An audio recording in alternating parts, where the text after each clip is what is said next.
What's that? My quiz. What do you? Oh, your quiz? Yeah. Where do you put them? Here.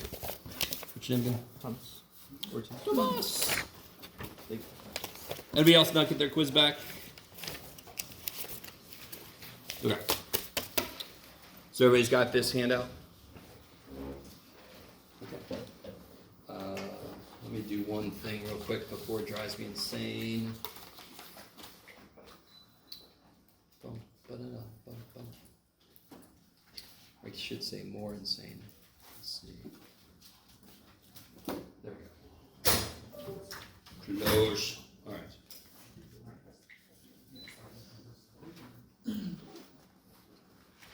So, keep that handy, that handout.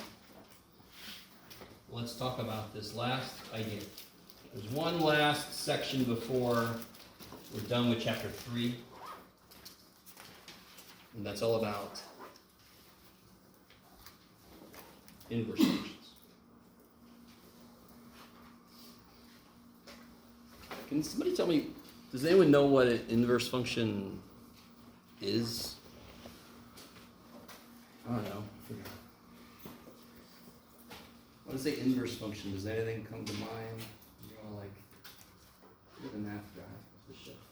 Does anyone remember anything about them? Yes? Switch the opposite. Yeah, it's the opposite. The opposite, I love it. So when I say the opposite of a function, that does not mean the reciprocal of it.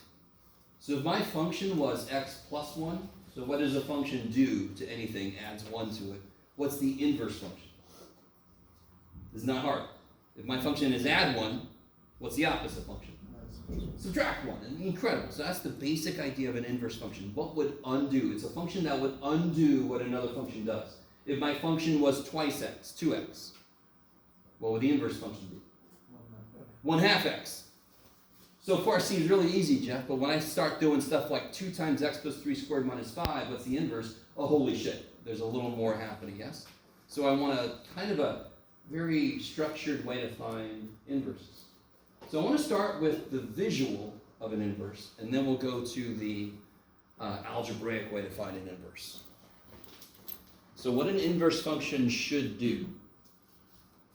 So given a function, I identify the inverse function with this symbol.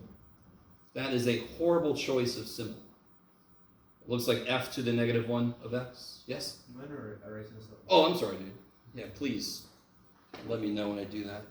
I mean nothing by it. These are magnetic, so they want to like hover over each other. Wow. For example. All right. So this is the choice of symbol we're using. Understandably, a student would look at that and think that means flip it. But you have to remember, this means opposite function. So some specific examples.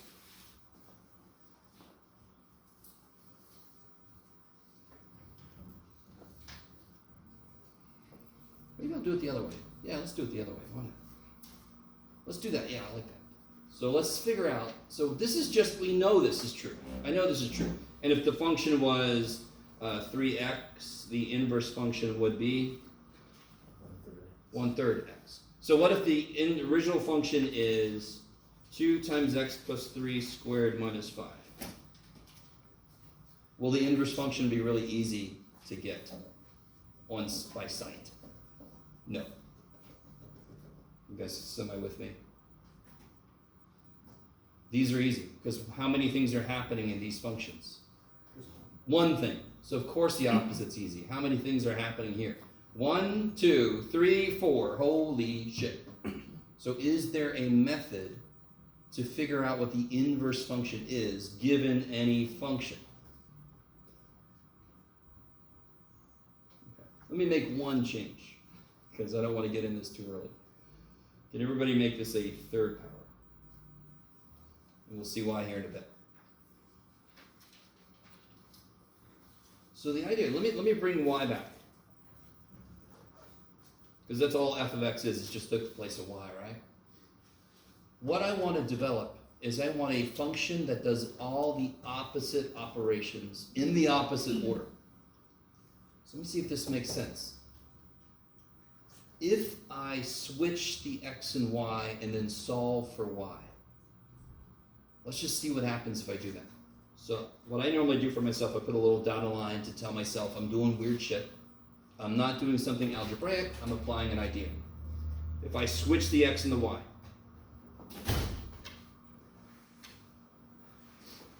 everybody's made that a cube, right? How do I start solving for y? Add 5. Already, are we doing the opposite stuff? Yes, so if I add 5,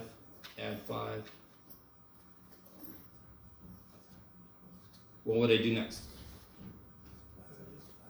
Try to get the y by itself. Divide by 2.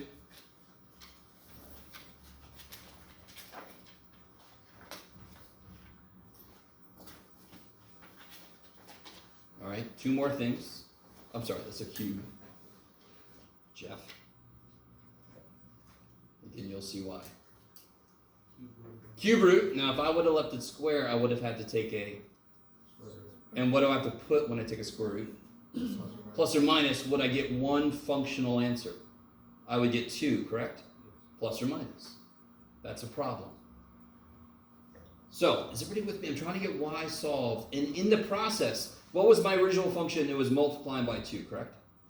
This function is going to divide by 2. It was subtracting 5. This function is going to add 5. Do you see how I'm collecting all the opposite stuff? I'm undoing everything the function did. So I cube root. Die.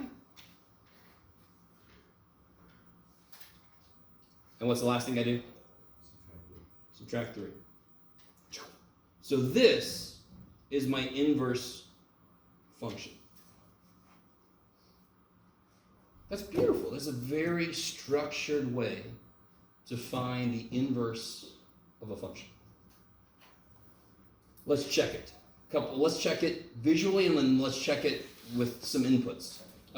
What's the first thing this function does for an input? What's the first thing I do when I plug a number in here? What's the very first thing I do? Add 3. What's the very last thing this function does? Subtracts 3. What's the next thing this function does? Cubes. You with me?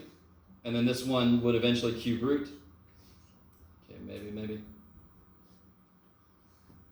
So the very last thing this one would do is subtract 5, and the very first thing this does is add 5.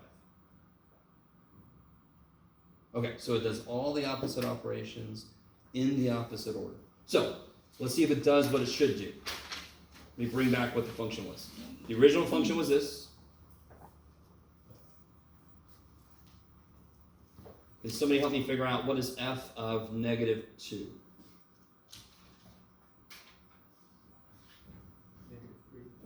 Let's see, so 2, negative 2 plus 3 cubed minus 5.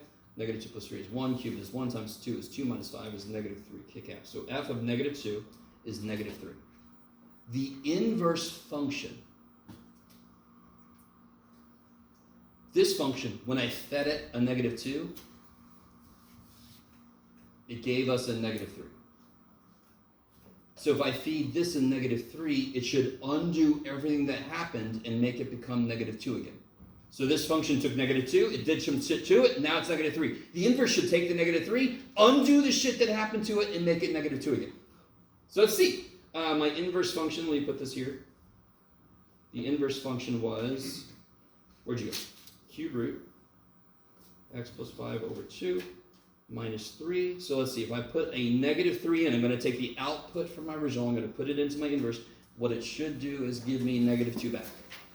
It should undo what was done. So I get the cube root of negative 3 plus 5 over 2 minus 3. Negative 3 plus 5 is 2. Divided by 2 is 1. Cube root of 1 is 1. Minus 3 is... Hey! Sorry. So if you think about it, of course this makes sense.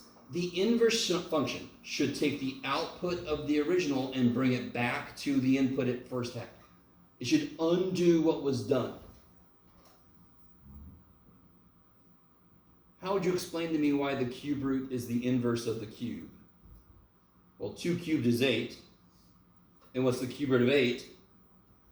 2. So they undo each other. So that's why they're inverses of each other. Okay, I like it. So a little less specific, a little more abstract.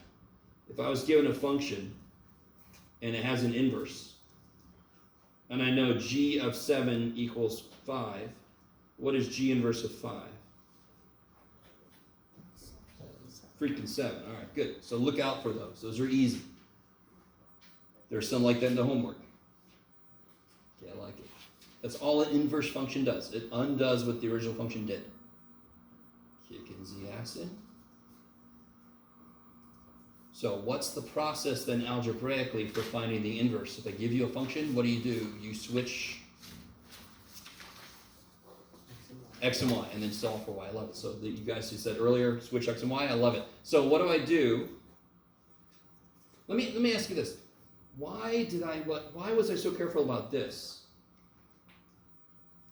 What an inverse function is supposed to do is it's supposed to take an output and bring it back to what the input was. Let me tell you, I put something in here and my output was 16. Can somebody tell me exactly what the input I put in was? Nope. 4 or I used negative 4. So, in order for an inverse to exist, let me ask you this. Why is this a function? Why is x squared a function? It passes the vertical line test, right? In order for an inverse to exist, it also must pass, if I try to flip this, it also must pass the horizontal line test. If I'm given an output, it can only go back to one input. It's kind of like doing a detective work. If I see something, I should be able to work back to something. I can't have multiple things that came from or else I'm never going to solve the case. So in order for something to have an inverse, that must mean it's a solvable case. This came from this, not from who knows what multiple things. Let me stop for a minute. Okay. So this is the horizontal line test, and I'm going to make this make a lot more sense in a minute. So right now, it hopefully should make sense. If I have an output, to be able to work backwards, I cannot have more than one place that output came from. That becomes a horizontal line test. So what's a vertical line test tell you? It is a function. What does a horizontal line test tell you? That function has an inverse, 11, if it passes. So what if I'm given a function that is invertible?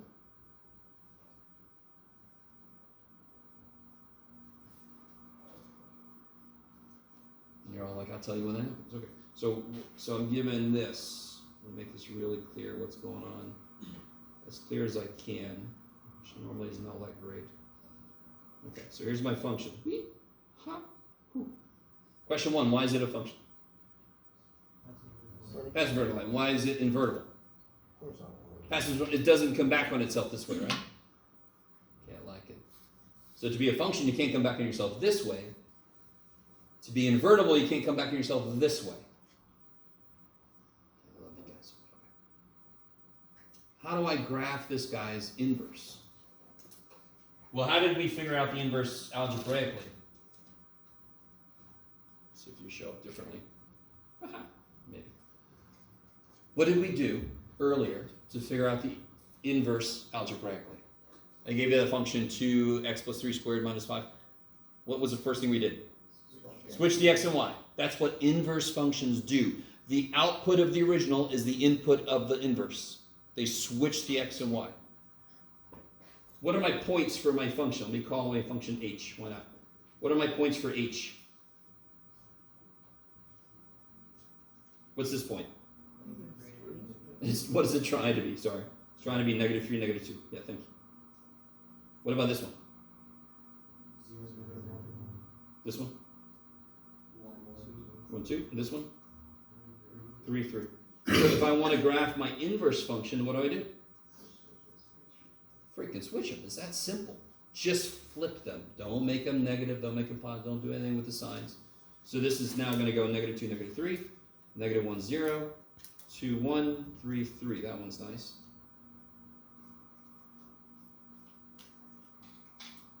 So negative 2, negative 3. Negative 1, 0. 2, 1. 3, 3. So this is kind of nifty. Do.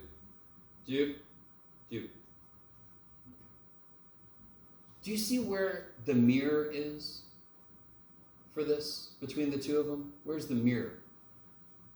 Is it straight up and down, straight over? Is it diagonal? In fact, it should hopefully make sense that it's right along y equals x. Since I switched x and y, it's going to flip over the y equals x line. Now, did I say, oh, poor little racer dude.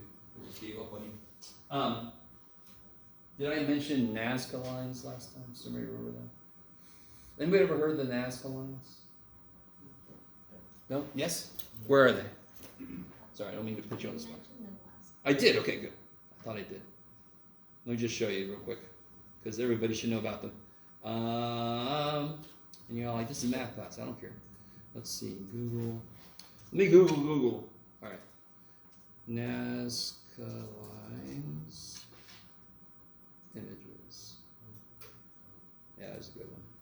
So these are shapes down in Peru that you can only see the full shape from the sky, and of course that made people think, okay, did they have like, let me see, where's that spider one? There it is. This is the one I think about.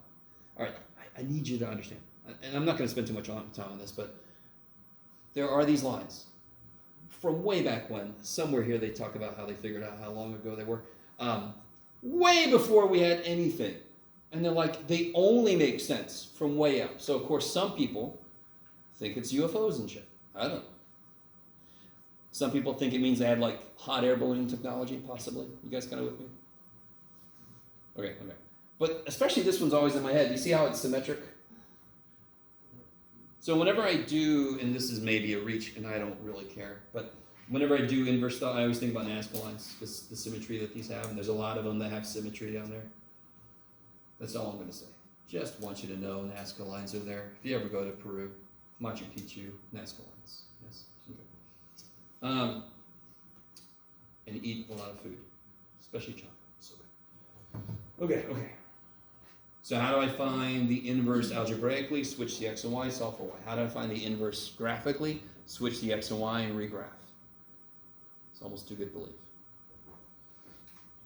believe. So real quick, if I find the inverse by flipping something over y equals x, so if this was the function, this would be the inverse, yes? If this is g, this would be g inverse. Are you guys with me? If I try to do that with a parabola, and I try to flip that over the y equals x line, this would come down here. Do you see how? And this would flip over here. Do you see that? This would flip to here. And this would flip over to here. Is that a function? No. Why is that not a function? Freaking doesn't pass the vertical line test, yes? So what we did, because we're so smart, we said, instead of freaking trying to graph the damn thing, flip it, why don't we just flip the test? If it's a vertical line test to see if it's a function, and I would flip it to do a vertical line test, why don't we just do a horizontal line test in the first place? There's a whole other way to think about where the horizontal line tests come from. Don't flip the thing and then see if it's a function, flip the damn test. Doesn't make any sense. So there's two ways I've given you as to why horizontal line test makes sense. One is, it's got to be able to figure out backwards. If I have an output, I should always be able to figure out what the exact input was. And the other way is, flip the test instead of flip the function. Okay, let me guess. So, I think we have enough information now. On the other side of your handout, that looks like this. There's inverse functions, emphatically for some reason. It's not a factorial, don't get too excited. I want you guys to try the first three there. Note that it's, oh, I haven't said this word yet. Damn it, Jeff. to be an invertible function, I must have, oh shit, you didn't do well. I must have a point where it's really clear if the output is something, I can figure out what the input was. This wouldn't work because there's a whole bunch of points that have the exact same output. I need to know every output can come from only one input. So to be a function, every x must have only one y. To be invertible, every y must have only one x. So this is why the name 1-to-1 makes so much sense. 1x for every y, 1y for every x, 1-to-1. That's why we came up with the name 1-to-1. So when I ask you, find the inverse for those functions that are 1-to-1, they're functions that would pass the horizontal line test. Which one of these would not? C. Yeah, it'd be parabola, it wouldn't pass the horizontal line test. You have no work to do here besides to say not 1-to-1, then you're done. So I gave you that. So try to do the first two. This is the algebraic approach. You don't have to graph anything.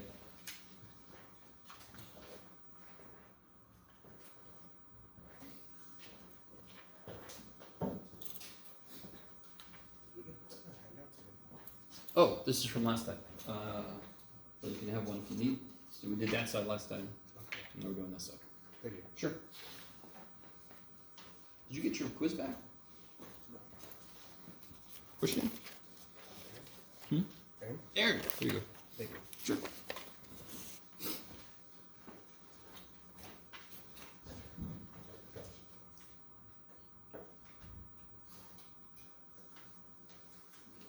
So just reminding us, the first step is to bring y back. Poor little y dude.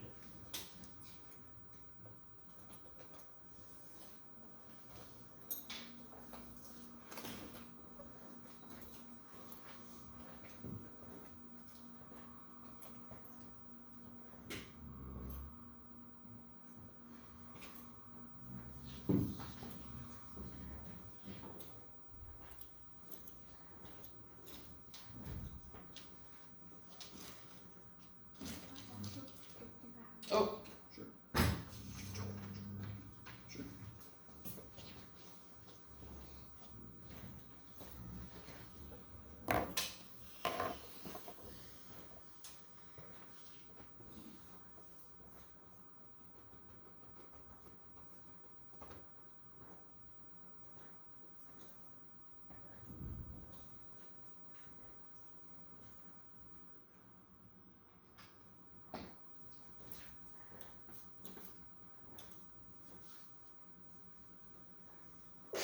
Bless you.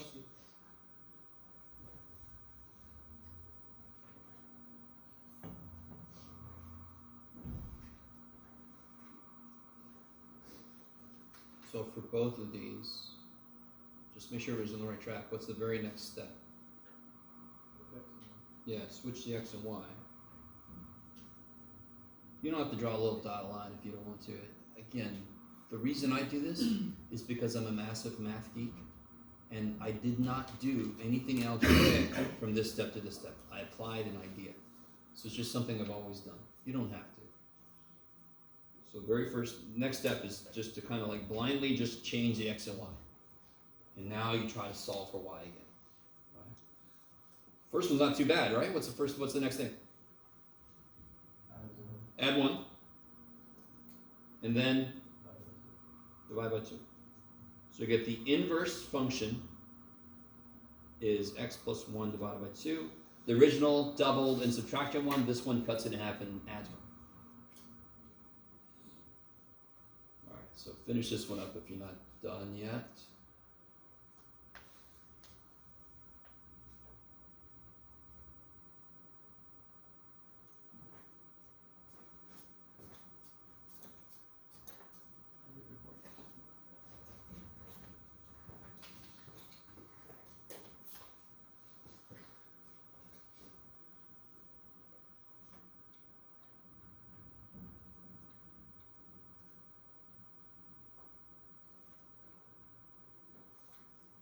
What's the very first thing you need to do?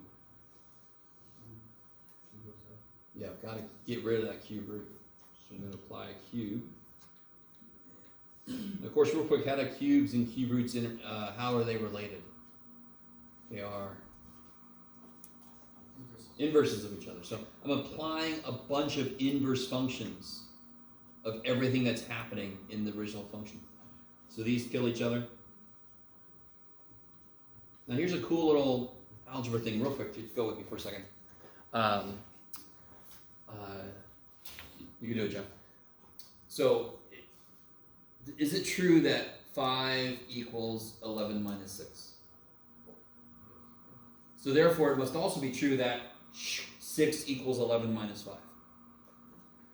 So if I have a total minus a chunk equals chunk, if I flip the chunks, it still has to be true. So what does that mean? I can just switch the y and the x cubed. Subtract x cubed, add y.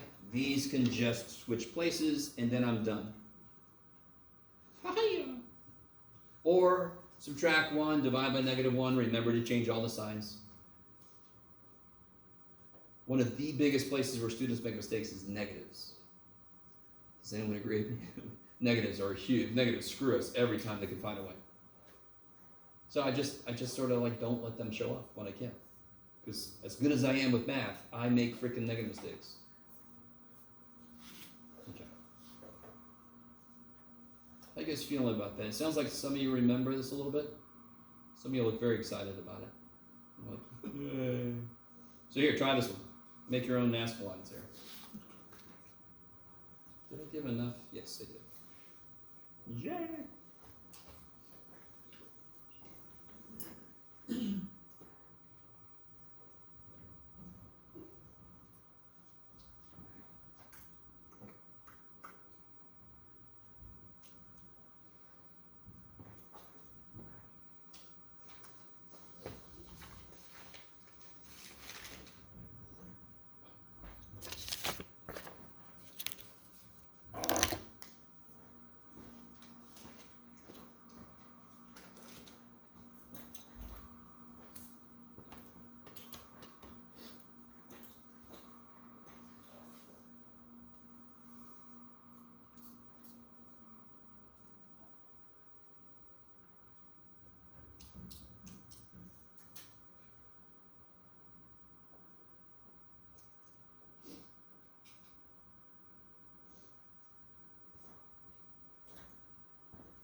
So real quick, why does it have an inverse?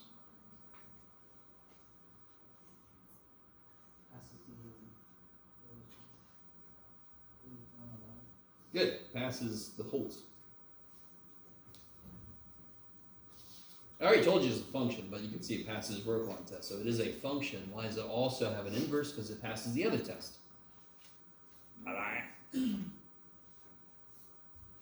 Now, you could kind of go point by point, or you can make a list. So if I make a list of points it goes through what points?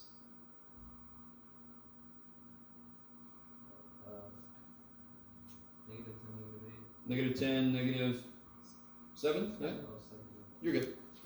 And then -5, 0, and then 5, 5, 7, and then 7, 10. So my inverse is going to go through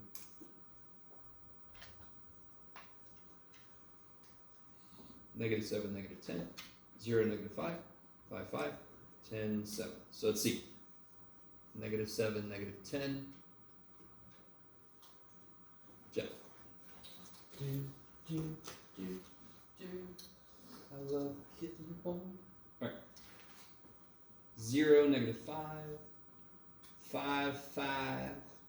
Oh, Jeff, 5, 5. You can do it, buddy. And 10, 7. Shibit. That's like a little bug. Yeah.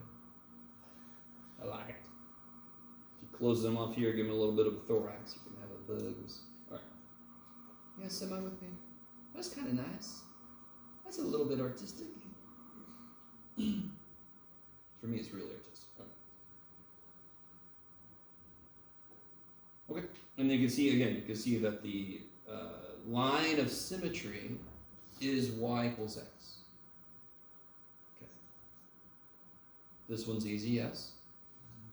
If f inverse of negative 3 is 2, what must f of 2 be? Negative 3. Kick ass, because it just switches. Now, don't say anything out loud. Think about number 4. I didn't tell you what any functions were. So I want you to find the domain of a function that I didn't tell you what it was. Because I am pure evil.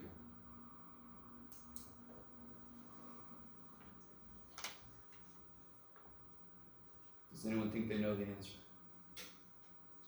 Yes. Negative 1, 8. Is that what you think? Okay. Anybody else think that? It's kind of crazy. No. One way to get at that is that's the only damn thing I told you. Yeah. So real quick, inverse functions do what? They switch x and y's. What's all the collection of all the x's that work called? Okay. And what's the collection of all the outputs that happen? Right. So if an inverse function switches every x and every y, it switches the entire domain with the range. So if the range of the inverse function is negative 11 to 8, the domain of the original must be negative 11 to 8. Because every single x and y was switched. Does that make sense? If every x and y is switched, that means the entire domain and the range were switched. Maybe. By the way, this is huge. What we're doing right now is kind of huge. It should feel very simple, but it's going to come into play in a lot of things. For example, trigonometry. Oh, shit. Okay. So the domain would be negative 11 to 8. Crazy sauce.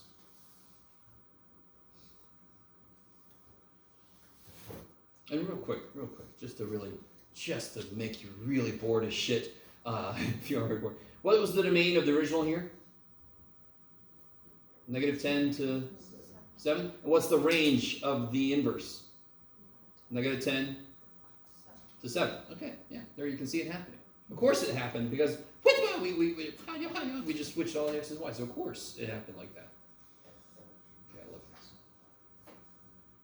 So take a quick moment and do number 5. How many possible answers are there to this? An infinite number. I'm almost certain that some of you guys are going to be very boring, and I don't blame you. You're fine. You can just graph a parabola. Woohoo! Hopefully somebody's a little more excited than that. You got to be careful. It's got to be a function, right? I want it to be a function, but I don't want it to have an inverse.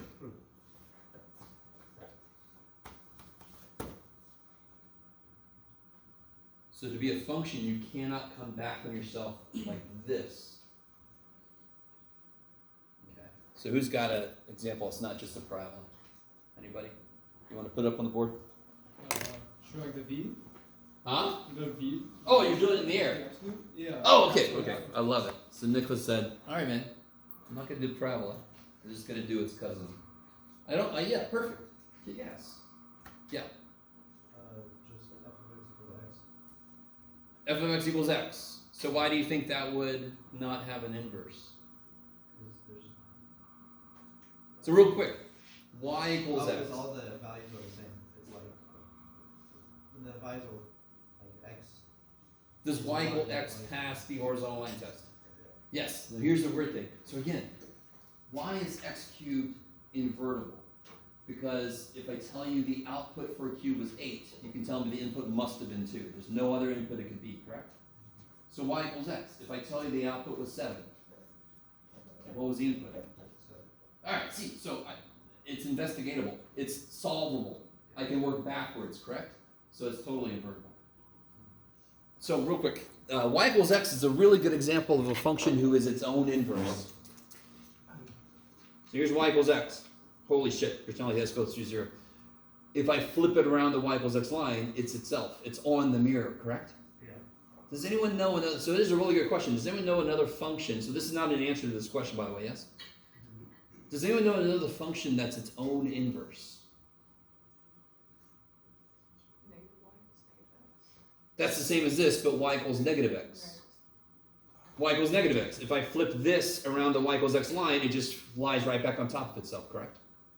So again, this is not an answer to this question. What about y equals 1 over x? If I flip it, doesn't it just lie back on top of itself? So it's its own inverse. So what's an answer to this problem? How about, all I need is something that goes back on itself this way. That's all I need. That would not be invertible because it does not pass the horizontal line test. That's all you need is a little place where it's got a hump. Why is this a function? Passes the vertical line test. Okay, I like it. Maybe. Some people go a little crazy and they give me shit like this, and I'm like, that's not a function. So how could it be a non-invertible function when it's not even a function? You guys with me? Okay, so this is a valid answer. And there's, just a few more. Infinite number more, yeah. I just drew a straight horizontal line. I love it. So, does this pass the horizontal line test? It is a horizontal line, so there's no way in hell. So now if I say if the output is 3, what was the input? Well, it could be an infinite number of things, yeah? The time of the murder was 7 p.m. Who could it have been? Anybody? Oh, shit. Well, we got to find some more clues. Okay, I like it.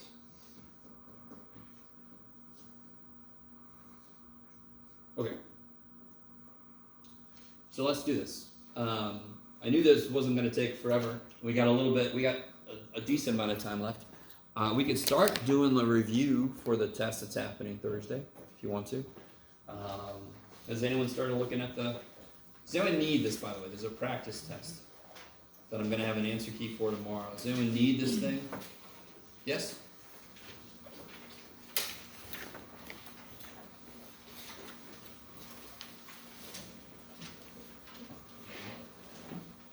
Everybody else good?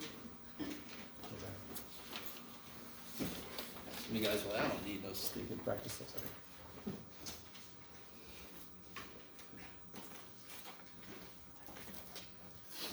If you looked this over, did anything jump out at you as seemingly crazy, or you weren't sure how to do it at all yet? 2, which one, sorry? 2E? Okay. So let me ask this.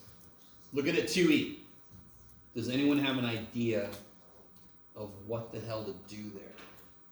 If I put a number in for x, what kind of number do I get out? If I put a number in for x, almost any number, some won't work, what kind of number will I get out? Fraction. I love it. What kind of problem would it be if I gave you a fraction and I said simplify this? What would make sense? Why would I not give you 4 over 5 and say simplify? Sorry, simplify. So what would a problem look like that I would say simplify if it was a fraction? Let's make an example of a problem that would make sense. You could actually do something. Simplify this fraction. Give me a fraction that would make sense. You could do it. 5/10. 5/10. What would you do to simplify that?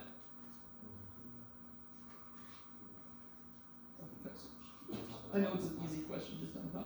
Divide top and bottom by Divide top and bottom by 5.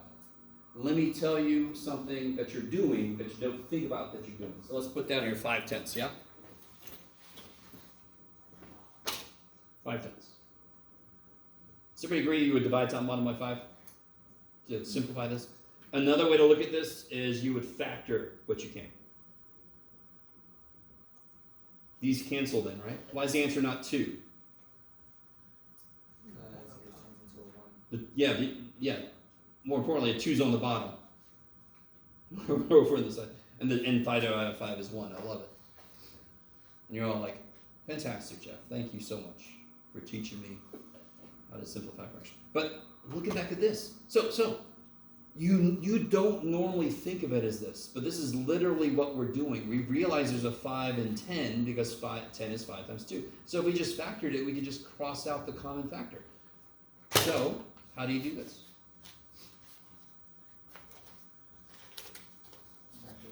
Factor the top And the bottom. and the bottom. Go ahead, try and do it. I'll catch up to you.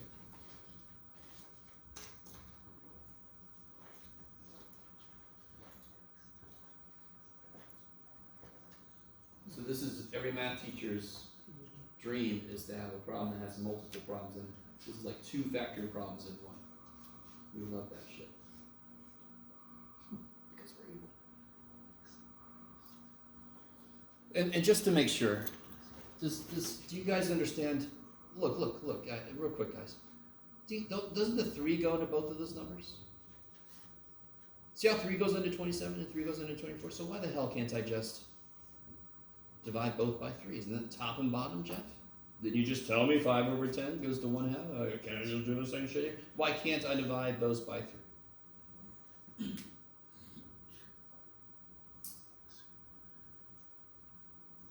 So, if I had 5 over 8, does that reduce?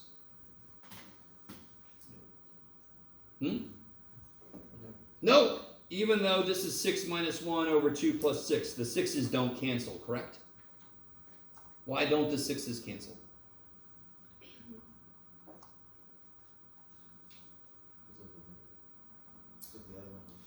What about the other number? What's the big deal with that? The top half is technically 5. Sure. Just like up here, the bottom is technically 10, but didn't I cancel these? Why can't I not cancel the 6's? Why did the 5's cancel here? Why exactly did the 5's cancel? Because multiplying is the opposite of dividing. Multiplying is the opposite of dividing. What are the operations here? Subtracting, dividing. Subtracting, adding, dividing. So is division the opposite of subtracting or adding? No. Okay. So one of the biggest mistakes I see with this kind of problem is people start to reduce the x's, they reduce the numbers. You can't do that. It's plus and minus. That's not the opposite of division. But if I factor this shit, has everybody got the top factored? It was a little dude, big dude, because it's a cube, right? So what goes in the little tiny dude? That's minus 3. 1x and 1, 3, I love it. So then over here I've got to have the other 2 x's, the other 2 3's, and in the middle I'm going to have what sign? Careful. Plus, because the middle guy's job is to clean up the shit I don't want, so it's got to be the opposite sign of this guy. What can I do on the bottom? To save myself some space, what's the first step on the bottom? Factor 2 out. Kick ass. Always look for GCF, dear God. Because it might be the only thing you can do, or it makes it a lot easier. This sucks if I do 2 times 24. Oh my God. Do you want to do that? I could take the 2 out. Why does it make it easier? Because now the first number is a 1. And that's so much easier, yeah? How do I factor this? I need 2 numbers that do what? Add into x and multiply. Add to be 1. Multiply into negative. Multiply be negative 12. And what does that? Positive 4. Yeah. And negative 3. Positive 4, negative 3. By the way, when you have these kind of problems, you have a bit of a hint. The only way this could work is if this was on the bottom. So you kind of have a built-in hint. Because now what can I do? Cancel those. So the answer is this over twice this.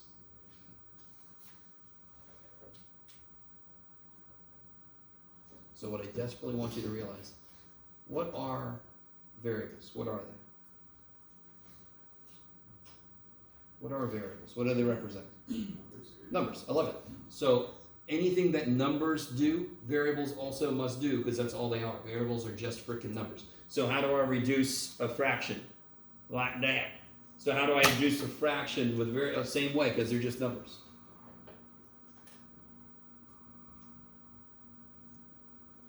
Okay. Is that better? Is that all right? So this is all about, do you remember how to factor? That problem is all just a factoring problem. Because once you factor, you just kill what's common. Anything else kind of like jump out at you? Yeah. 4B. Oh yeah. Okay. So what could be true about this? What threw you off about 4b?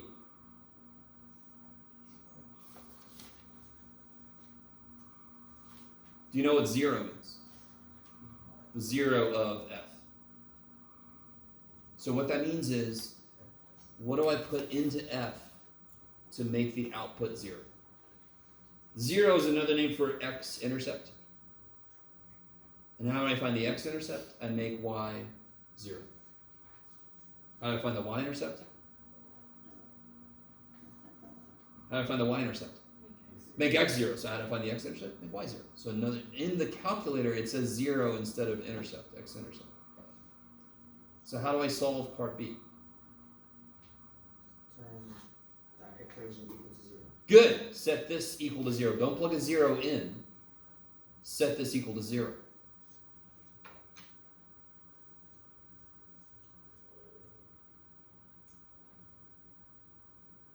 Do you guys know how to solve that? Yeah, first step is subtract 2. So, how do I solve any equation in the universe? Find where my x is, get that piece by itself. So why is the q root chunk not by itself? This stupid 2 is there. Because then I could work on freeing this guy up.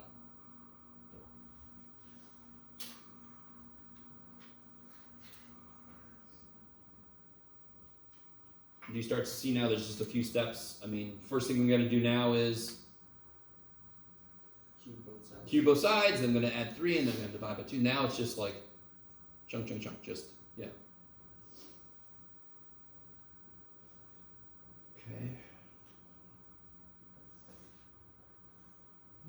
We just learned today how to do this. I'm just asking for the inverse of f. Okay.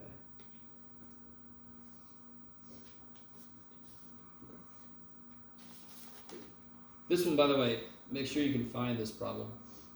Page 202, number 53. It looks like, let me see, let me show you.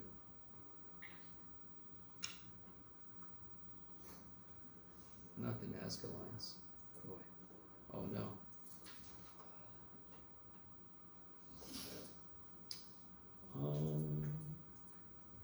Where am I at?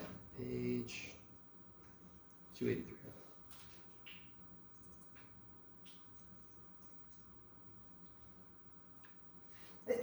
Bless you.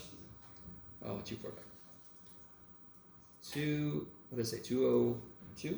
202. Yeah. Just want to make sure you find the right problem.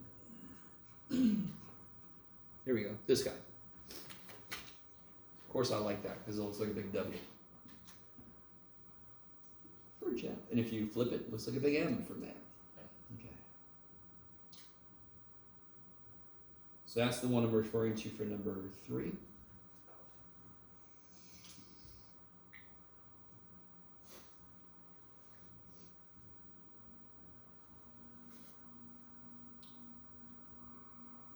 So do you guys have any other immediate problems right now that look really strange? I'm not sure how to do it. I'm surprised nobody asked me about 2A. That's good with me if you guys know how to do that. That's awesome. Yes? 2A? Okay, good. If I was out there right now, I'd be asking about 2A. So if I plug an X in, what do I get? The subtraction of 2y.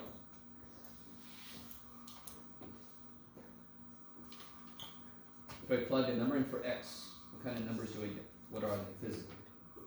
Are they whole numbers? Are they Fractions. They're fractions. Okay, how do I subtract fractions? What do they need?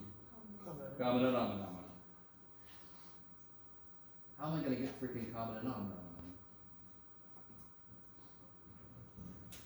So let me show you this. This is nifty. What if I had to, let's make it a little bit easier but still freaky. You just use numbers. I'm just going to use numbers. 11 over 48 plus, what do you got, Jeff? 7 over, I don't know, 40, sure. That's easy, but oh well, too bad for Jeff. Here's a neat trick. Can you guys see the biggest number that goes into both of these? 8, real quick. Aren't they a difference of 8? So it's got to be a factor of 8 that goes into both, if anything. So this is 8 times 6, and this is 8 times 5. So to make the bottoms the same, what is he missing that he's got? What is the first dude missing that the second dude's got? A 5.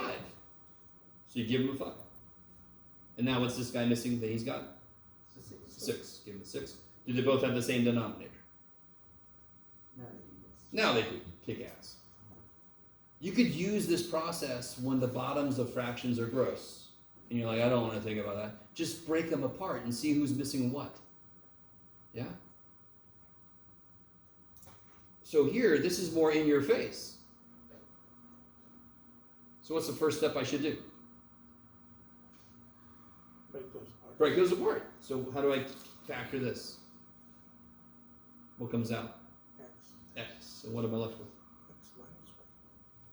Jeff, what is that? I went a little crazy. And how do I factor this? What comes out? X. An X. And what am I left with? X squared minus 1. And can I keep going? Yeah. Yeah. What's X squared minus 1? X plus 1, X minus 1. So between the two of them, which one is missing something the other one has? Are they both missing something? Is only one of them missing something? Just one of them. The first fraction is missing what? X plus 1. Is missing an X plus 1. I need you. I require that you see how silly this is. This is literally just, what does this guy have? What does this guy have? What do I give? What are they missing? The only one missing anything, this guy's got X and X minus 1. So it's like, if I had kids, I'd be horrible because, ice cream. Does anyone have kids? Has anyone ever been a kid? Any of you guys have brothers, sisters? Can you imagine you get ice cream? You both got ice cream, but your sibling got sprinkles, and you didn't. Is that going to go down well? What are you going to do? Oh, sprinkles! Now me, I just eat both. Nobody gets ice cream. So it's probably better. So this kid got sprinkles. This kid over here, he got a bowl and ice cream and sprinkles. This kid got a bowl and ice cream. So this kid, so you got to give him freaking sprinkles. You guys follow? You're like, whatever, man. What'd you do today in math class? We talked about ice cream? Yeah, we did. Okay. Maybe? It's exact. So again, the way that we could do a problem with just numbers in it is, of course, the same way we would do a problem with variables in it, because variables are just numbers. Every damn thing we do with numbers, we also do with variables. That's all the shit they are. That's all they are. So the next step would be, give this guy an X plus 1. Now the bottoms are the same, yes? And on the top, you got 5x plus 1. You got to subtract. Now be careful. You got to subtract both of these. Blah blah blah blah blah. I'll let you guys finish that one out. But it's all about the fact that they're fractions tells you need an LCD. You can get an LCD. You got to know what they already have to see who's missing something. So again, 2 problems in 1. Math teachers love that shit. 2 things that you have to factor.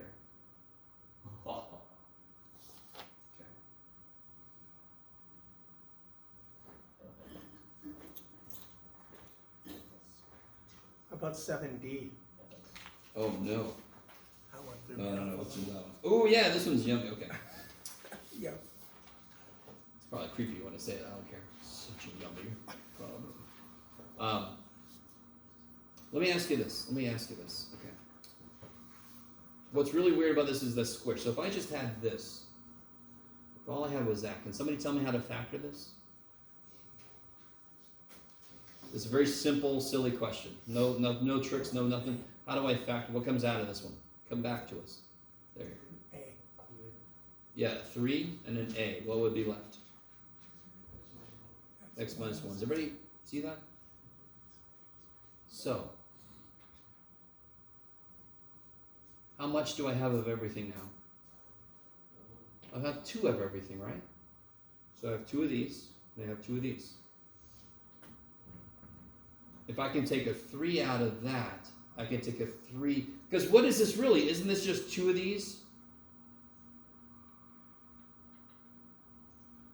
I can take a 3 out of this one, yes? I know I can take more. Just look at the numbers. I can take a 3 out of this one and a 3 out of this one. So what total can I take out? 9. I can take an a out of this one and an a out of this one, so I can take an a squared out. Now, if I do this first step, why does this make this problem relatively easy from then on out? So if I take 9a squared out,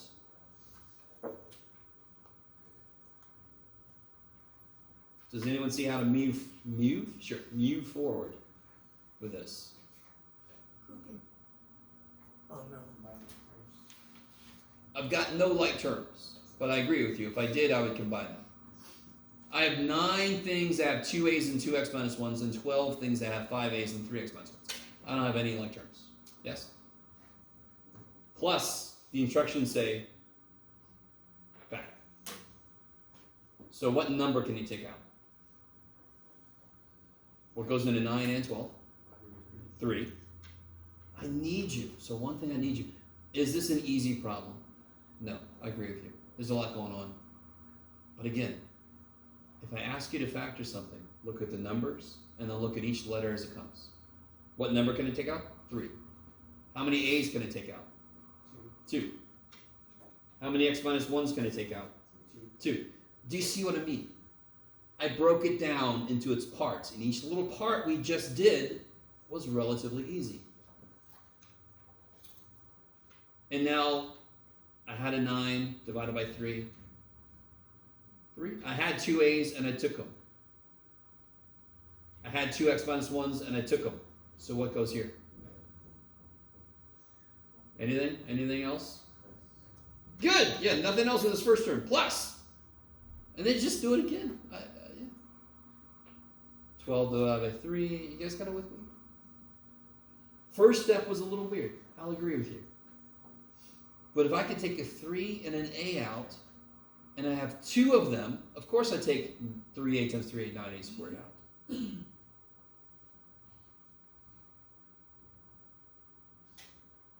And now I'm just, is everybody cool with where this came from? Numbers, letters, variable expressions as they come.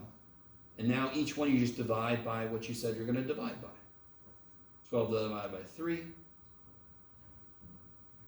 I had 5 a's, I took 2.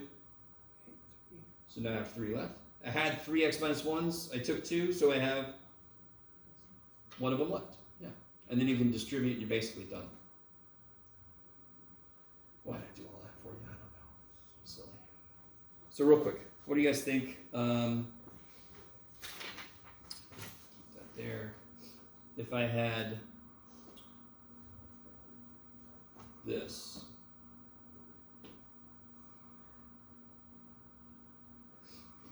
How would you factor that?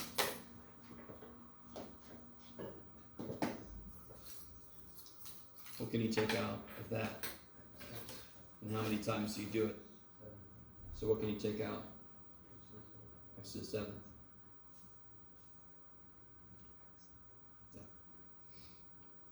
There are 7 of these in a row. So if I can take an x out of each of them, don't I end up with 7 x's? That's how that works. If you just cover the power for a second, you can just put it back on when you're done. Okay, maybe.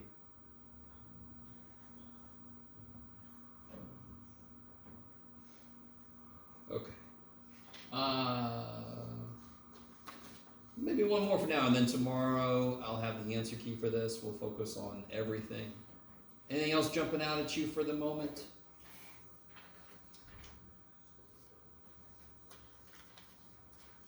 If not, we can just end today. We can just pick it up tomorrow. Of course, the minute I put that on the table, you're like, that option. I'm fine with it, yeah. So we can stop right now. We can just pick this up tomorrow if you want to. Come ready with questions. Try some of this out if you can. The priority is homework. I'll have the answer key for this tomorrow. All right. And if you need help with your corrections, just let me know or go see a tutor.